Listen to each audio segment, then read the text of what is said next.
اما بعد فاعوذ باللہ من الشیطان الرجیم بسم اللہ الرحمن الرحیم رب اشرح لی صدری ویسر لی امری واحلل عقدۃ من لسانی یفقہوا قولی وقال النبی صلی اللہ علیہ وسلم اوتیت جوامع الکلم او کما قال صلی اللہ علیہ وسلم۔ حضرات، مطالعہ قرآن حکیم کے جس منتخب نصاب کا سلسلے وار درس مجالس میں ہو رہا ہے وہ 6 حصوں پر مشتمل ہے۔ پہلا حصہ جامع ترین اسباق پر مشتمل ہے اور اس میں 4 درس تھے کہ جو ہم نے پڑھ لیے ہیں۔ پہلا سورۃ العصر، دوسرا آیت البر، تیسرا سورہ لقمان کا رکوع نمبر 2، اور چوتھا یہ درس جو ابھی پچھلی نشست میں ختم ہوا، سورہ حامیم السجدہ کی آیات 30 تا 36۔ یہ چاروں جامع اسباق ہیں اور اس وقت میں چاہتا ہوں کہ ان چاروں کا ایک تقابلی مطالعہ آپ کے سامنے آ جائے، جس کے لیے یہ ایک خاکہ بنا کر بھی آپ حضرات کے سامنے پیش کیا گیا ہے۔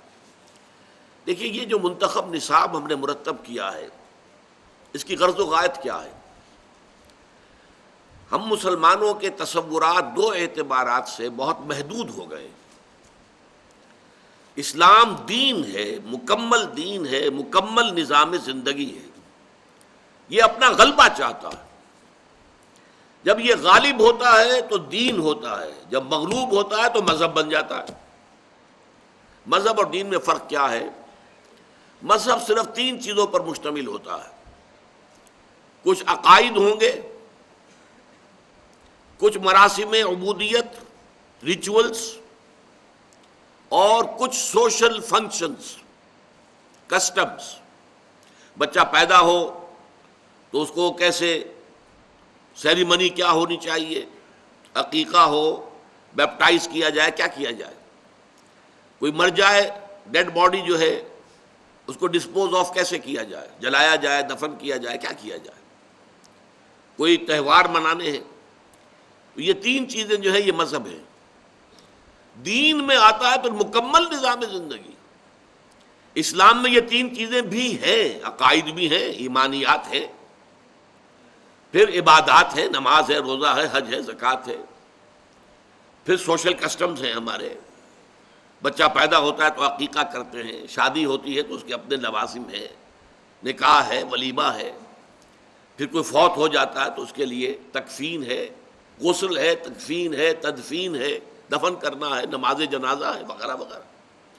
لیکن ان پر مستضاد ایک سیاسی نظام بھی ہے، نظام حکومت، پورا قانون۔ قانون کے جو دیوانی بھی ہوگا، فوجداری بھی، دونوں، کرمنل لا، سول لا، دونوں۔ پھر اس کا ایک معاشی نظام ہے، فلاں فلاں چیزیں حرام ہیں، سود حرام ہے، جوا حرام ہے۔ اس کا ایک معاشرتی نظام ہے۔ کچھ سوشل ویلیوز کا تصور ہے جن کو کہ پروموٹ کیا جانا مقصود ہے۔ ایک سوشل ایونز کا تصور ہے جن کی ریڈیکیشن، جن کا استیصال، ختم کرنا جو ہے مقصود ہے۔ تو اسلام جو ہے، میں 3 جمع 3 جمع کر کے کہا کرتا ہوں، 6 چیزوں پر مشتمل ہے۔ عقائد، عبادات اور معاشرتی رسومات، یہ مذہب والا حصہ ہو گیا۔ سیاسی نظام، معاشی نظام، سماجی نظام، یہ دین والا حصہ ہوا۔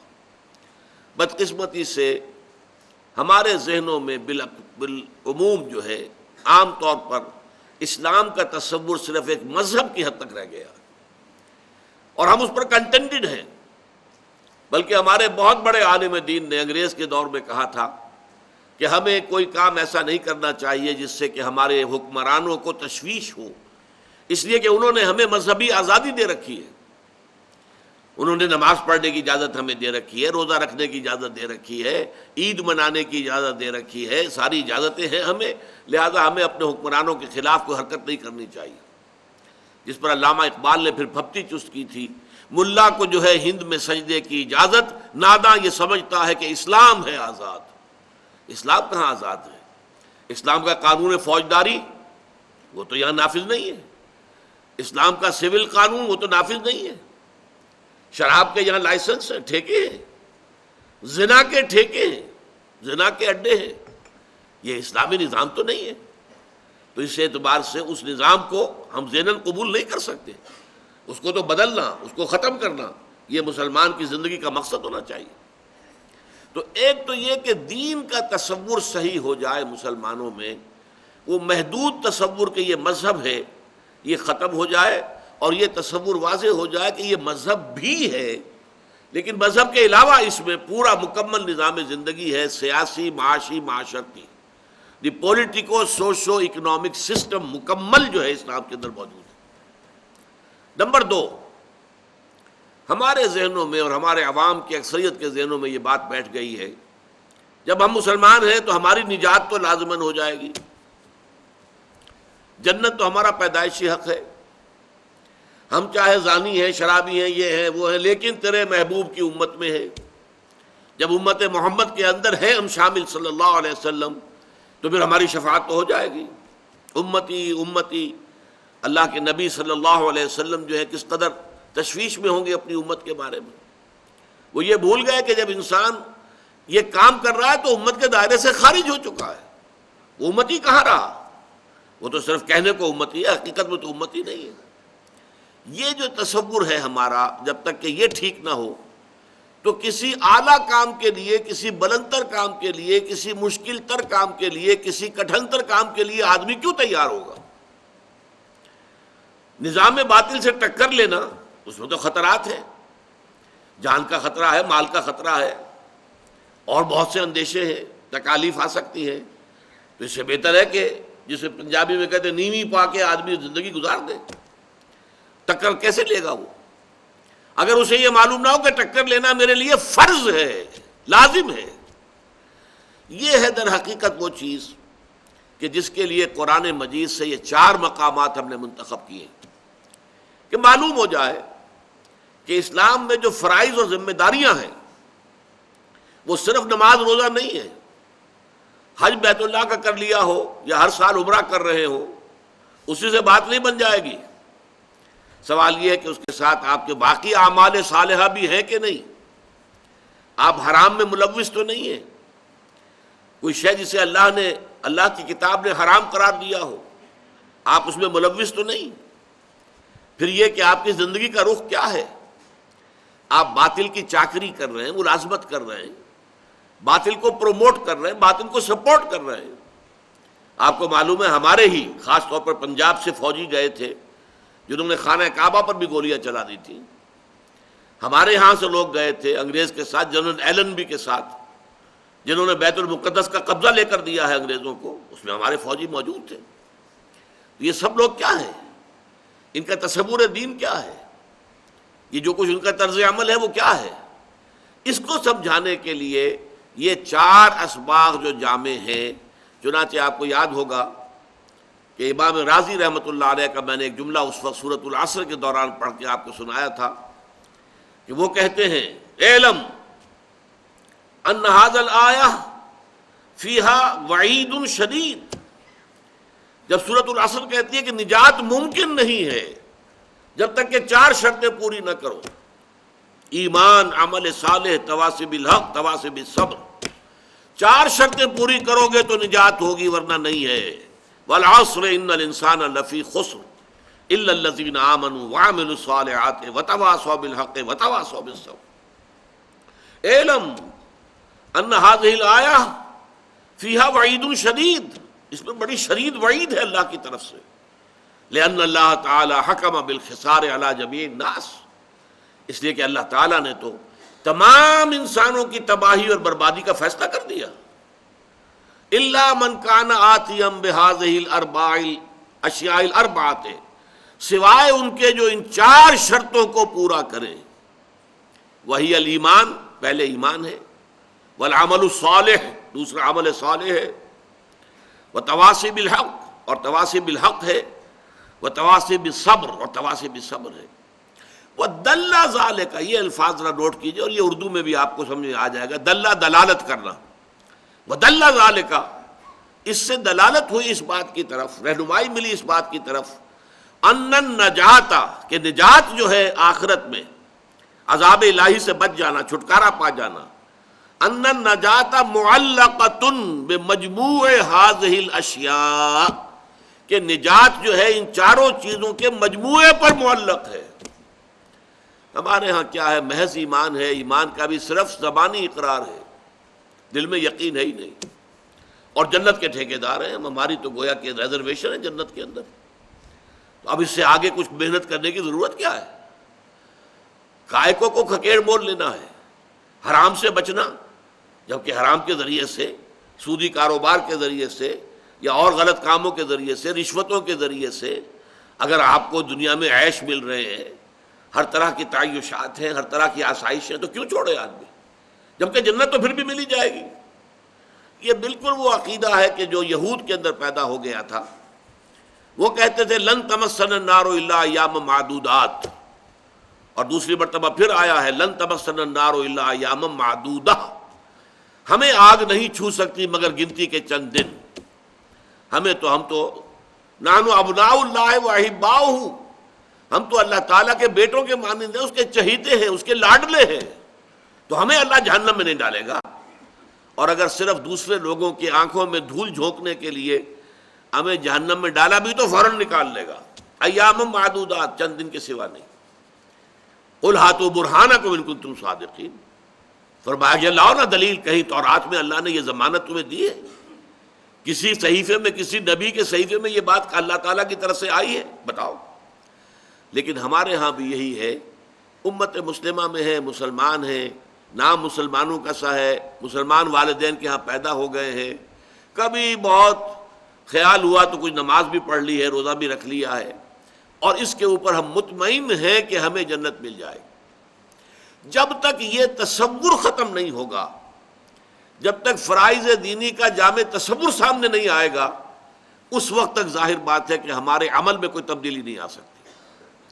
یہ ہے وہ نقطہ کہ جس کی وجہ سے اس منتخب نصاب میں یہ 4 اسباق شامل کیے گئے، جن میں چاروں میں وہ چاروں چیزیں موجود ہیں۔ اسی کے لیے دیکھیے یہ خاکہ بنایا گیا، اس کو سمجھ لیجئے۔ جوامع الکلم من القرآن الحکیم، یہ جوامع الکلم پر جو قومیں لگے ہوئے ہیں دونوں طرف، یہ کیوں ہے؟ اس لیے کہ یہ الفاظ ایک حدیث میں آئے ہیں۔ حضور نے فرمایا صلی اللہ علیہ وسلم اوتی تو جوامع الکلم، مجھے اللہ تعالیٰ نے بہت جامع کلمات عطا کیے ہیں۔ حضور کی بہت سی حدیثیں ہیں 2 3 لفظوں پر مشتمل، لیکن حکمت کو یوں سمجھیے کہ سمندر کو، حکمت کے سمندر کو، وہ ایک دریا کو ایک کوزے میں بند کر دیا گیا۔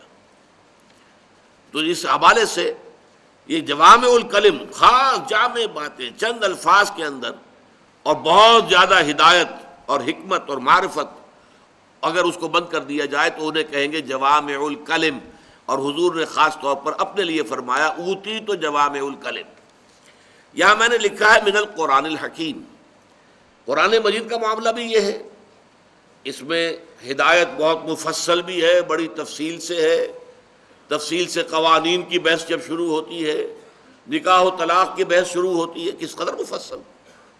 لیکن جوامع الکلم، جہاں پہ کہ چند لفظوں کے اندر بہت بڑی حقیقت سمو دی گئی ہو، تو یہ 4 اسباق جو ہیں جوامع الکلم من القرآن الحکیم، قرآن حکیم کے جوامع الکلم، یعنی مطالعہ قرآن حکیم کے منتخب نصاب کے حصہ اول میں شامل 4 جامع اسباق کا خلاصہ۔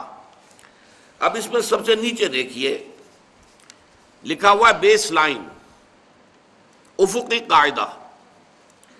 یہ سورۃ العصر میں جو 4 چیزیں آئی ہیں، ایمان، عمل صالح، تواصب الحق، تواصب الصبر، یہ پہلا سبق ہے درس اول لوازم نجات سورۃ العصر۔ یہاں ہم بیان کر چکے ہیں، دوبارہ ذہن میں تازہ کر دیجئے۔ ایمان اگر صرف زبان پر ہے، دل میں نہیں ہے، تو عمل درست نہیں ہوگا، قول اور عمل میں تضاد رہے گا۔ لیکن ایمان دل میں داخل ہو جائے تو یقیناً عمل کے اوپر اثر پڑے گا، اعمال بہتر ہو جائیں گے، اخلاق اچھے ہو جائیں گے، انسان کا کردار جو ہے سنور جائے گا، سیرت جو ہے بہتر ہو جائے گی۔ اب اس میں یہ ہے، اس ایمان کا دل میں داخل ہونے کے مراتب ہیں۔ پھر کتنا گہرا گیا، کتنا گہرا گیا، کتنا گہرا گیا، کتنا گہرا گیا، اس کی بات اگلے اسباق کے اندر ہوگی۔ لیکن تھوڑا سا بھی یقین کا معاملہ اگر دل میں پیدا ہو گیا تو عمل صالح کسی نہ کسی درجے میں لازماً پیدا ہو جائے گا۔ عمل صالح جب میچور ہو جائے گا اس سے لازماً تواصی بالحق پیدا ہوگا۔ اگر آپ خود صحیح راستے پر چل رہے ہیں تو ممکن نہیں ہے کہ آپ دوسروں کو اس راستے کی دعوت نہ دیں۔ اس لیے یہ دو چیزیں انسانی فطرت کے اندر ہیں۔ ایک شے یہ ہے کہ انسان کے اندر اس کی شرافت اور مروت کا تقاضا کیا ہے۔ اگر اللہ نے آپ کو کوئی خیر دیا ہے اس خیر کو بانٹیے، بخیل نہ بن جائیے۔ اللہ نے آپ کو اچھی راہ سجھا دی ہے، اس اچھی راہ کی طرح دوسروں کو بھی بلائیے تاکہ وہ بھی شیئر کریں اس میں۔ تو یہ انسان کی شرافت اور مروت کا تقاضا ہے۔ اور دوسرے انسان میں غیرت اور حمیت۔ اگر حق آپ کو حاصل ہو گیا تو حق کو پامال دیکھ کر آپ کو تڑپ اٹھنا چاہیے۔ حق کے خلاف بغاوت ہو تو آپ حق کے حامی بن کر کھڑے ہو جائیں، حق کے فوجدار بن کر کھڑے ہو جائیں، حق کے محافظ بن کر کھڑے ہو جائیں۔ یہ لازم ہے، یہ انسانی فطرت کے تقاضے ہیں۔ لہذا اگر عمل صالح انسان کا اپنا میچور ہو جائے گا تو لازماً تواصی بالحق پیدا ہوگا۔ اور تواصی بالحق وصیت جو کی جا رہی ہے اگر مکمل حق کی جائے گی، ایک یہ بھی ہو سکتا ہے ایسے حقائق کو بیان کیے جائیں جن سے کسی کو گدند نہ پہنچتا ہو، کسی کو وہ جا کر ٹکراتے نہ ہوں، اور ایک جو ہے جینٹل مین ایگریمنٹ ہو کہ دیکھیے ہم وہ بات بیان نہیں کریں گے کہ جو آپ کو پسند ناپسند ہو، باقی باتیں ہمیں کرنے دو۔ جیسے آج کل ایک بہت بڑی تحریک چل رہی ہے، نماز روزہ حج زکوٰۃ، آپ امریکہ میں جا کر بھی وعظ کہیں گے اس کا تو کوئی آپ کو روکے گا نہیں، آپ سعودی عرب میں وعظ کہیے کوئی آپ کو روکے گا نہیں، اسرائیل میں جا کر وعظ کہیے کوئی نہیں روکے گا۔ لیکن آپ اسلام کے نظام، سیاسی، معاشی، معاشرتی کی بات کریں گے، اب ظاہر بات ہے کہ اس کو برداشت نہیں کیا جائے گا امریکہ کے اندر۔ اسی لیے آج آپ کو معلوم ہے کہ ساری بات کیا چل رہی ہے امریکہ کی طرف سے، وہ کہتے ہیں war with in Islam, we are not going in war against Islam, ہم اسلام کے خلاف کوئی جنگ نہیں کر رہے، ہاں وار ود ان اسلام ہم چاہتے ہیں۔ آپ سمجھ رہے ہیں اس بات کو؟ وار ود ان اسلام کیا ہے کہ ایک مسلمان وہ ہے لبرل ہے، وہ بس نماز روزہ، بس عقیدہ، بس نام کے مسلمان ہیں، انہیں اس سے غرض نہیں ہے کہ اسلام کا نظام عملاً قائم ہو دنیا کے اندر۔ اس لیے ان سے تو ہماری لڑائی نہیں ہے، انہیں تو ہم سینے سے لگانے کو تیار ہیں۔ وہ آئے امریکہ میں، سینیگوگز خرید لیں، مسجد بنا لیں، ہمیں کوئی اعتراض نہیں، چرچ خرید لیں، مسجد بنا لیں، ہمیں کوئی اعتراض نہیں۔ اس نماز روزے والے دین سے، مذہب سے، اسلام بحثیت مذہب سے ہماری کوئی لڑائی نہیں۔ ہماری لڑائی ہے اس پولیٹیکل اسلام سے، اس فنڈامنٹلسٹ اسلام سے جو یہ چاہتا ہے کہ اسلام ایک نظام زندگی کی حیثیت سے قائم ہو، نافذ ہو۔ ظاہر بات ہے وہ تو پھر ہمارے مد مقابل آ گیا، ایک ہمارا نظام ہے، ہمارا کیپٹلسٹک نظام، ہمارا سیکولر جمہوریت کا نظام، یہ تو ہمیں بہت عزیز ہے، ہم اس کی قربانی کسی سے شکل میں برداشت نہیں کر سکتے۔ لہذا ہم مسلمانوں کو دو حصوں میں بانٹ کر لڑائیں گے، وار ود ان اسلام، کہ جو صرف نماز روزے والے اسلام کے ماننے والے ہیں وہ منظم ہو کر وہ بےخبری کریں ان مسلمانوں کی جو اسلام کو ایک سیاسی قوت کی حیثیت سے، ایک ریاست کی حیثیت سے، ایک حکومت کی حیثیت سے، ایک مکمل معاشرے کی حیثیت سے، ایک مکمل معاشی نظام کی حیثیت سے دیکھنا چاہتے ہیں۔ یہ ہے اصل میں وہ معاملہ کہ اگر آپ پورے حق کی دعوت دیں گے تو لازماً مخالفت ہوگی، بلکہ اگر مخالفت نہیں ہوتی تو یہ ثبوت ہے کہ آپ پورے اسلام کی دعوت نہیں دے رہے، آپ نے کہیں نہ کہیں باطل کے ساتھ کمپرومائز کیا ہے، کہیں کوئی آپ کا جینٹل مین ایگریمنٹ ہے، ان کی دکھتی رگوں کو آپ نہیں چھیڑ رہے ہیں، تبھی وہ مخالفت نہیں کر رہے، ورنہ ممکن نہیں ہے کہ ان کی دکھتی رگ پر آپ کا ہاتھ پڑے اور ان کی مخالفت نہ ہو۔ دیکھیں یہ تو بیس لائن ہو گئی سورۃ العصر۔ اب اس میں جو تیر کے نشان لگے ہوئے ہیں نیچے لائن پر وہ کیا ہے؟ ایمان کا نتیجہ لازماً عمل صالح، عمل صالح اگر میچور ہو تو لازماً تواصی بالحق، حق کی دعوت، اور یہ اگر کل حق کی دعوت ہے تو لازماً تواصی بالصبر کی ضرورت پیش آئے گی۔ اس سے ذرا اونچے اٹھے. اب یہ دوسرے ایرو ہیں، یہ عمودی ترفع ہے. اس سے ذرا اونچا مقام ہے جو درس دوم میں ہمارے سامنے آیا. ایک ہے لوازم نجات، بیس لائن، جس سے نیچے نجات ہے ہی نہیں، لیکن اوپر مراتب عالیہ ہے، اونچے ہیں. یہ حقیقت بر و تقوی، آیا بر، لیس البر ان تولوا وجوہکم قبل المشرق والمغرب ولکن البر من آمن باللہ والیوم الآخر والملائکۃ والکتاب والنبیین الی آخر الآیہ. اب اس میں دیکھیے ایمان، یہ 5 ایمانیات کا بیان آ گیا. ایمان اللہ پر، یوم آخر پر، فرشتوں پر، انبیاء کرام پر، آسمانی کتابوں پر.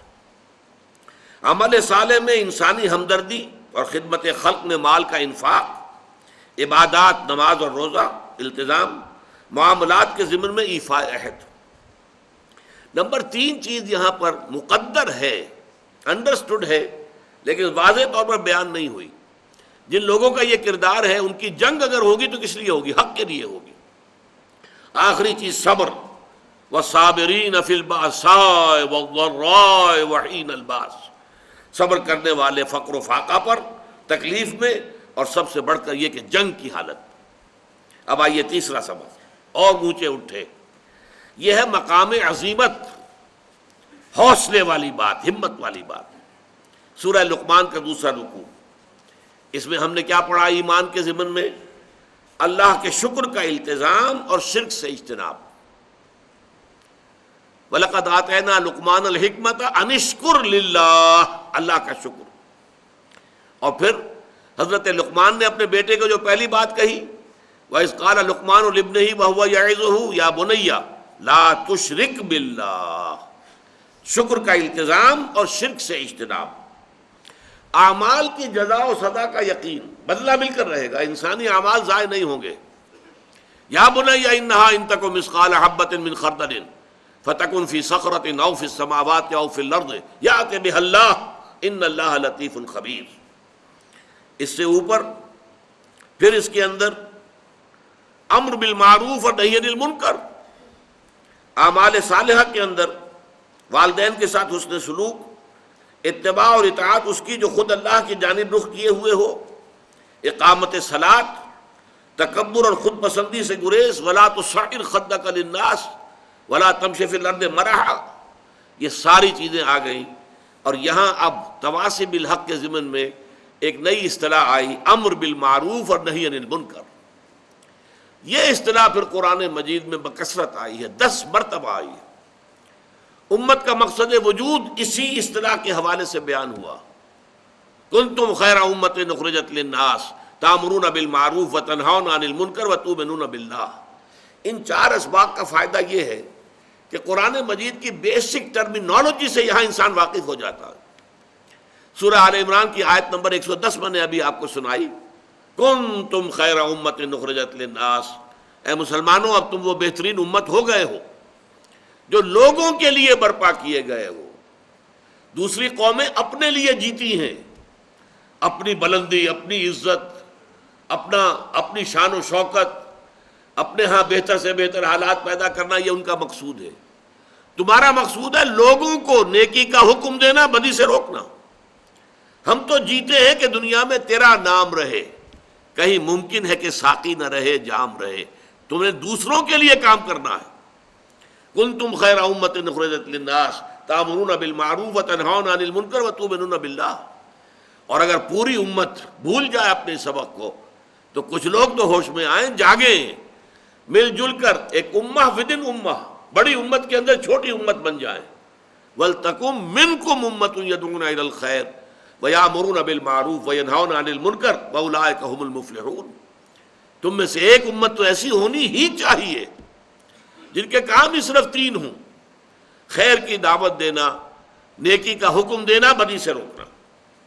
آگے چلیے، اس میں اسی دوسرے رکوع میں سورہ لقمان کے یا بنی اقم الصلاۃ وامر بالمعروف ونہی عن المنکر واصبر علی ما اصابک. اور پھر جو تم پر بیتے، جو تکلیف آئے، جو مصیبت آئے، جیسے ستایا جائے، وربل پرسیکیوشن ہو تو صبر کرو، فزیکل پرسیکیوشن ہو تو صبر کرو، ٹارچر کیا جائے تو صبر کرو، جو بھی تم پر آئے، وَاصْبِرْ عَلَىٰ مَا أَصَابَكَ، جو بھی بیتے تم پر برداشت کرو اور جھیلو۔ وہی چار چیزیں یہاں بھی آ گئیں۔ پیش نظر کیا ہے؟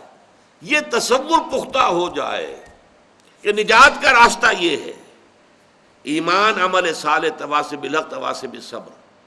پھر ایمان کی تفصیل ہو سکتی ہے، اعمال صالحہ کی تفصیل ہو سکتی ہے، تواصی بالحق کے لیے اور اصطلاحات آ سکتی ہیں، اور تواصی بالصبر کے ضمن میں مزید وضاحت آ سکتی ہے۔ اس کے بعد یہ آخری درس جو ابھی ہمارا ختم ہوا پچھلی نشست میں، یہ ہے بلند ترین مقام کہ ان کا را بلندست آشیانہ۔ یہی وجہ ہے کہ یہاں درس چہارم کے نیچے کیا لکھا ہے؟ حظ عظیم۔ یہ الفاظ میں نے انہی دروس سے لیے، مقام عظیمت، چونکہ سورہ لقمان میں یہ لفظ آیا ہے، یا بنی اقم الصلاۃ وامر بالمعروف ونہی عن المنکر واصبر علی ما اصابک ان ذلک من عزم الامور۔ یہ بڑے ہمت کے کاموں میں سے ہے۔ تو مقام عظیمت یہ ہے، مقام و مرتبہ عظیمت۔ اور حظ عظیم، وما یلقاها الا الذین صبروا وما یلقاها الا ذو حظ عظیم۔ نہیں پہنچ پاتے اس مقصد تک، اس مقام تک، اس مرتبے تک، بلکہ صحیح ترجمہ ہوگا نہیں دیے جاتے یہ مراتب عالیہ مگر انہی کو جو بڑے حظ عظیم والے ہیں، بڑے خوش قسمت، بڑے صاحب نصیب۔ اور پھر اس کے اندر مرتبہ ولایت، جیسا کہ میں نے عرض کیا، ان الذین قالوا ربنا اللہ ثم استقاموا تتنزل علیہم الملائکۃ الا تخافوا ولا تحزنوا وابشروا بالجنۃ التی کنتم توعدون نحن اولیاؤکم فی الحیاۃ الدنیا وفی الآخرہ۔ اس کا جو مثنیٰ ہے سورہ یونس میں، الا ان اولیاء اللہ لا خوف علیہم ولا هم یحزنون الذین آمنوا وکانوا یتقون لہم البشریٰ فی الحیاۃ الدنیا والآخرہ۔ ان کے لیے بشارتیں ہی بشارتیں ہیں، دنیا کی زندگی میں بھی اور آخرت کی زندگی میں بھی۔ اس کے بعد دیکھیے، اس میں دوسرا آیا اللہ کی ربوبیت پر دل کا مطمئن ہو جانا، ایمان کے ضمن میں فرشتوں کی تائید اور نصرت۔ فرشتے جو ہیں آپ کو معلوم ہے جنگ کے دوران بھی نافذ ہوئے، نازل ہوئے۔ غزوہ بدر میں واقعہ یہ ہے کہ جو فتح عظیم ملی ہے، فرقان، یوم الفرقان، اس میں فرشتوں کی مدد کا بہت بڑا حصہ ہے، احادیث سے وضاحت کے ساتھ ثابت ہوتا۔ پھر ایک اور حدیث آپ کو سنا دوں، اتفاق سے یہ حدیث بیان ہونے سے رہ گئی، ہمارے اجتماعات کے اعتبار سے نہایت ریلیونٹ ہے۔ حضور فرماتے ہیں مجتمع قوم فی بیت من بیوت اللہ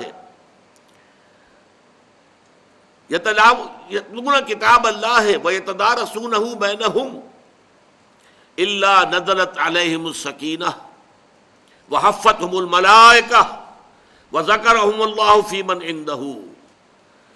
جب بھی کبھی کسی گھر میں مسلمان جمع ہوتے ہیں، کائے کے لیے؟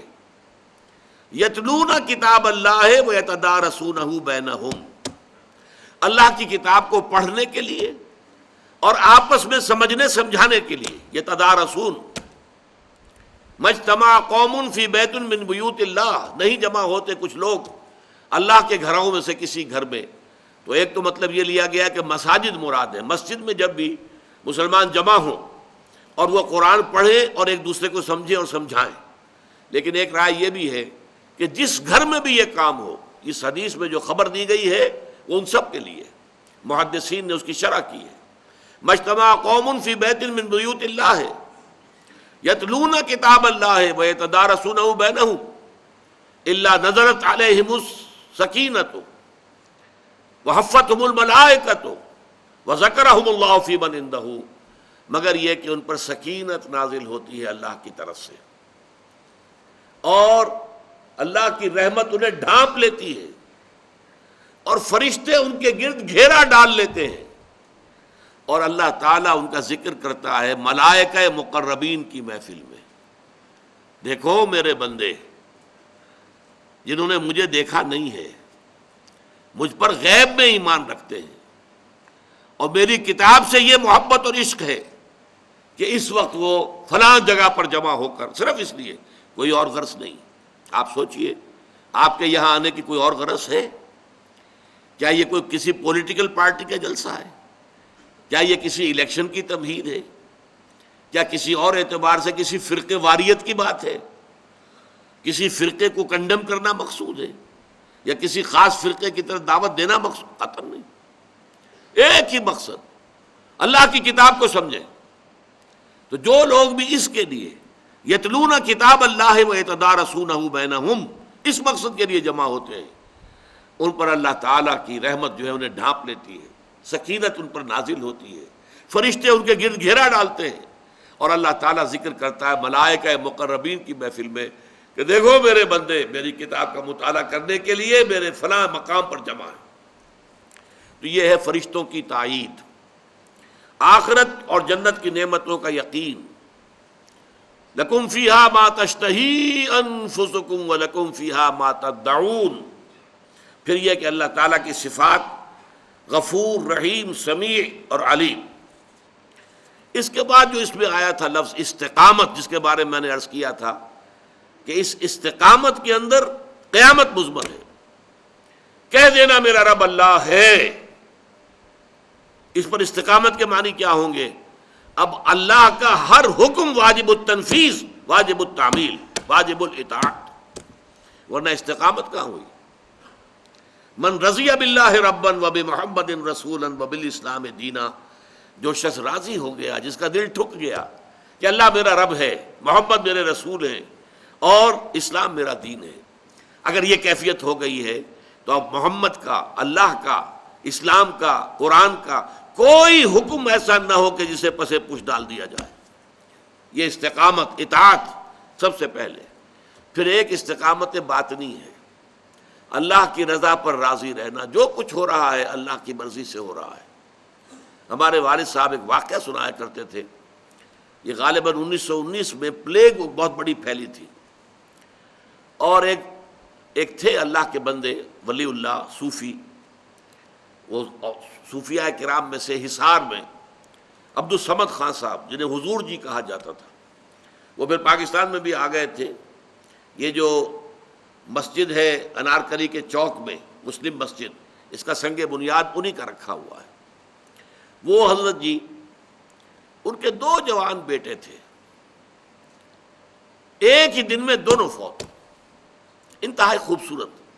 یہ پٹھان تھے کیبل پور کے علاقے کے، نہایت وجیح، سرخ و سفید رنگت، 2 جوان بیٹے، اور ایک دن میں دونوں بچے ختم ہوئے. ہمارے والد صاحب بتاتے تھے کہ میں چشمدید گواہ ہوں کہ جب لوگ گئے ہیں، میں بھی گیا ہوں، میں نے دیکھا کہ حضرت جی عبدالصمد خان صاحب رحمت اللہ علیہ، ان کے چہرے پر ملال کا کوئی اثر نہیں تھا. اسی طرح دمکتا ہوا چہرہ، اسی طرح خوش و خرم. لوگ کہتے تھے حضور بڑا افسوس ہے. بھائی وہ افسوس کاہے کا؟ اللہ کا مال تھا، اللہ نے لے لیا. ما اصاب من مصیبت فی الارض ولا فی انفسکم الا فی کتاب من قبل ان نبرأھا. یہ تو اللہ تعالیٰ کی طرف سے، لکہ لا تاسوا علی ما فاتکم ولا تفرحوا بما آتاکم واللہ لا یحب کل مختال فخور. اللہ کچھ دے دے تو اترایا نہ کرو، کچھ چھین لے تو افسوس نہ کیا کرو. اللہ نے چھینا ہے، کوئی حکمت ہوگی. یہ جب تک کیفیت نہیں ہے تو استقامت کا ہو. راضی برضائے رب، رضائے رب پہ راضی رہے. یہ حرف آرزو کیسا؟ خدا خالق، خدا مالک، خدا کا حکم، تو کیسا؟ تیری مرضی، میری پسند، میری رائے. Who are you؟ رضائے رب پہ راضی رہے. جو رضائے رب ہے اس پر راضی رہو. یہ ایسا ہو جانا چاہیے، یہ یوں ہو جانا چاہیے. یہ کیا حرف آرزو؟ وہ ہوگا جو اللہ چاہے گا. تم کاہے کی آرزو لگا کر بیٹھے ہوئے ہو؟ رضائے حق پہ راضی رہے. یہ حرف آرزو کیسا؟ خدا خالق، خدا مالک، خدا کا حکم، تو کیسا؟ یہ ہے استقامت. اسی استقامت کے اندر پھر توکل ہے. کوئی بھروسہ دنیا کے اسباب پر، مادی ذرائع پر نہ ہو، نہ اپنی قوتوں اور صلاحیتوں پر ہو. ہوگا وہ جو اللہ چاہے گا. محنت ہمیں کرنی ہے اپنی امکانی حد تک. اعدوا لهم ما استطعتم، جتنی بھی استطاعت ہے دشمن کے مقابلے کے لیے ساز و سامان فراہم کرو، اسلحہ فراہم کرو، گھوڑے تیار رکھو، سب کچھ کرو. لیکن کبھی یہ نہ سمجھنا کہ ان اسباب و وسائل سے نتیجہ برآمد ہوگا. نتیجہ اللہ کی مرضی سے برآمد ہوگا. توکل تمہارا اللہ کی ذات پر ہونا چاہیے. 12,000 کی تعداد میں جب فوج تھی مسلمانوں کی، اس وقت غزوہ حنین میں کچھ لوگوں کے دل میں خیال آ گیا کبھی ہم 313 ہوتے تھے شکست نہیں کھاتے تھے، آج تو 12,000 ہے کیسے شکست کھائیں گے. اور ہوا کیا وہاں؟ حوازن کے تیر انداز جو چھپے بیٹھے ہوئے تھے پہاڑوں کے اندر، جب وادی میں لشکر آ گیا ہے تو پھر جو آئی ہے بچھاڑ تار جو تیروں کی، تو بھگدڑ مچ گئی، سب کے سب بھاگ گئے. بعض روایات میں تو آتا ہے حضور کے پاس صرف 30 یا 40 افراد رہ گئے. یہ مولانا شبلی نے لکھا ہے، اگرچہ ان کے شاگرد رشید مولانا سید سلیمان ندوی نے اصلاح کی کہ نہیں، 300-400 کی حد تک آدمی رہ گئے تھے. 12,000 میں سے 300-400 رہ جائیں، 11,600 یا 700 بھاگ جائیں، آپ بتائیے اس سے بڑی بھگدڑ کون سی ہوگی. اور اللہ نے یہ کہا، پھر وہی آ گئی، وَيَوْمَ حُنَيْنٍ إِذْ أَعْجَبَتْكُمْ كَثْرَتُكُمْ. اس حنین کے دن تمہیں اپنی کثرت پر ناز ہو گیا تھا، ہماری کثرت پر، ہماری اتنی تعداد. تو اللہ نے تمہیں سبق سکھا دیا، دکھا دیا. توکل صرف اللہ تعالیٰ کی ذات پر. تو تواضع، عمل صالح، استقامت، تفرقے سے اجتناب، اننی من المسلمین، حلم اور استعاذہ باللہ. جب بھی ذرا محسوس ہو کہ شیطان میرے اندر کچھ غصے کی تحریک کر رہا ہے، میرے جذبات میں کوئی ابال آ رہا ہے، میں ترکی بترکی جواب دینے کی خواہش دل میں اٹھ رہی ہے، فوراً اللہ کی اعوذ باللہ من الشیطان الرجیم، اے اللہ میں تیری پناہ طلب کرتا ہوں شیطان الرجیم کے وسوسے سے، اس کے نزغ سے، اس نے جو ٹھوکا مجھے لگایا ہے، اس نے جو چھوت مجھے لگا دی ہے، اس کی طرف سے جو میرے اندر یہ اکساہٹ پیدا ہو گئی ہے، اے اللہ تو اپنے فضل و کرم سے مجھے بچا لے.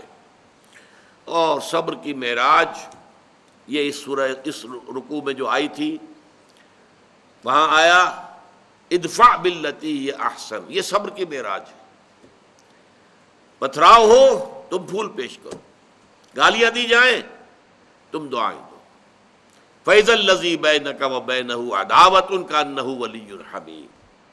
لیکن یہ نوٹ کر لیجئے، میں عرض کر چکا ہوں، یہ مرتبہ ولایت ہے.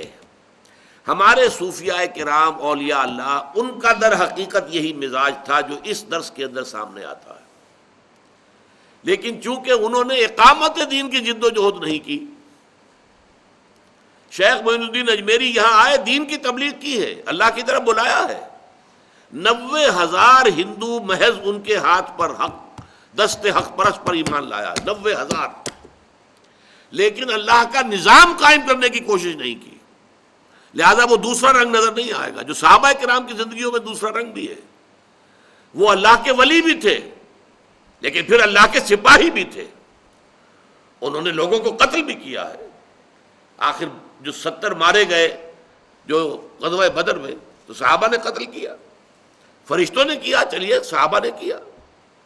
اور انہوں نے جنگیں کی ہے، یقاتلون فی سبیل اللہ فیقتلون ویقتلون.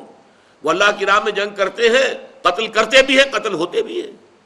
یہ نقشہ صحابہ کرام کی زندگیوں میں ہے. اور نوٹ کر لیجئے، ہمارے لیے آئیڈیل جو نقشہ ہے، ہمارے لیے ما انا علیہ و اصحابی، حضور نے فرمایا جو میرا طرز عمل ہے، آپ کا جو 12 سالہ دور ہے مکی، وہ بھی ہمارے لیے واجب الاتباع، اور جو پھر 11 سالہ دور ہے مدنی، وہ بھی ہمارے لیے واجب الاتباع.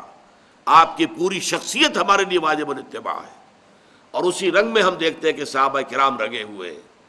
جب مکے میں تھا حکم کہ چاہے تمہیں زندہ جلا دیا جائے، چاہے تمہارے ٹکڑے کر دیے جائیں، تم کوئی جوابی کارروائی نہیں کرو گے، تو اسی پر عمل تھا. اور جب مدینے میں آ کر حکم ہو گیا قاتلوا فی سبیل اللہ الذین یقاتلونکم، اب جنگ کرو اللہ کی راہ میں ان لوگوں سے جو تم سے جنگ کر رہے ہیں، اب اس پر عمل کیا، جانیں بھی دیں اور جام شہادت بھی نوش کیے. وہ ہے مکمل اسوہ. البتہ یہ ہے جو مرتبہ ولایت اور مقام دعوت. اللہ تعالی ہمیں حق کو سمجھنے کی توفیق عطا فرمائے، ہمارا تصور دین جامع ہو جائے، اور تصور فرائض دینی ہمارے سامنے واضح ہو جائے کہ نجات کا راستہ کیا ہے، اس کے لوازم کیا ہیں، اس کی شرائط کیا ہیں، اور ان پر پھر مدارج ہے، ایک کے اوپر دوسری منزل، دوسرے پر تیسری منزل، یہ 4 منزلیں ہیں جو اس میں آپ کے سامنے آ گئی ہیں۔ اس کو کاغذ کو اپنے سامنے رکھیے گا، اگر آپ کی میز پر شیشہ ہے اس کے نیچے لگا لیجئے، اس کے حوالے سے ذرا ان چیزوں کو ذہن میں تازہ کرتے رہیں تاکہ یہ 4 اسباق جو ہیں ان کا خلاصہ آپ کے ذہن میں محفوظ رہے۔ اقول قولی ھذا واستغفر اللہ لی ولکم ولسائر المسلمین والمسلمات۔